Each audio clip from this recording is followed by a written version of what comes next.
We're here with Danny Clarke, the soigneur for Team Uni-SA for this tour down under. And we got a few requests for finding out what we do for recovery while we race. So I thought better ask Danny some questions. So just start, what are you doing right now and how important is it? Doing some soft tissue massage at the moment, Adam. Yeah. Considered quite important for the athletes after each stage of the road races during the tours. Yeah. So we do our best amongst the staff to see everybody for a massage each night after each stage. Yeah. How long do they generally run for? Depending day to day, how much time we've got up our sleeve. Minimum half an hour, up to about 45 minutes. Cool. Now a lot of people don't understand that soigneurs, they don't just rub the legs, so run us through some of the million other jobs you got to do looking after the riders. Yeah, we're a bit of a jack of all trades.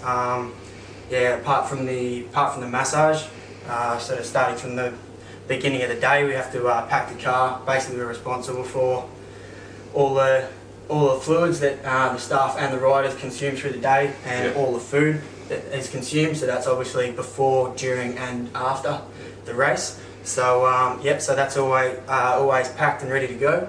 Other than that, there's a few support vehicles that every team in the race requires, so we are responsible for driving those.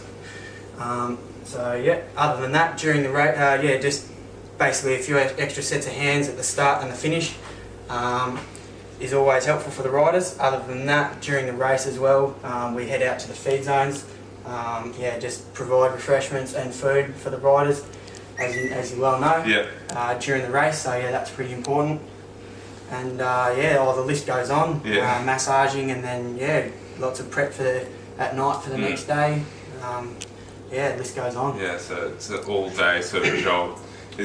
What's some of the weirdest requests you got? Because you can get bike riders that just want something odd and something weird to eat or drink, or requests from the bike riders. Yeah, because they can be picky at times. Yeah, you put me on the spot there.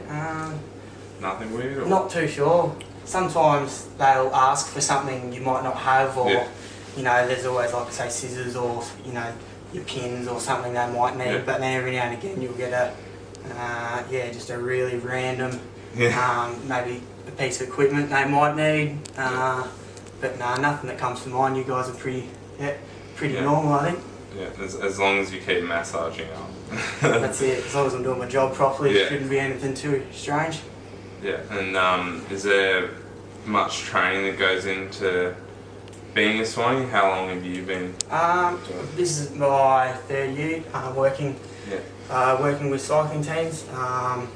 There's a little bit of training behind it, more just a case of obviously we look for part of the selection criteria for the job is having a qualification in soft tissue massage therapy.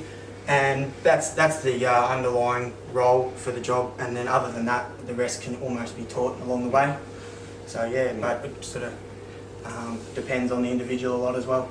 Yeah. And did you get into it through? If you don't know, that Danny's Simon Clarke's brother, so a bit of connection there.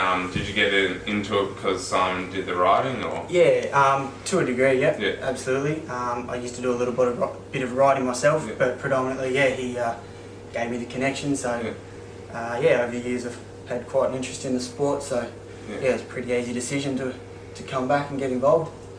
Cool. Well, we don't want to ruin Kirby's massage here too much, so I better go sit down and rest as well. So, till next time, see ya.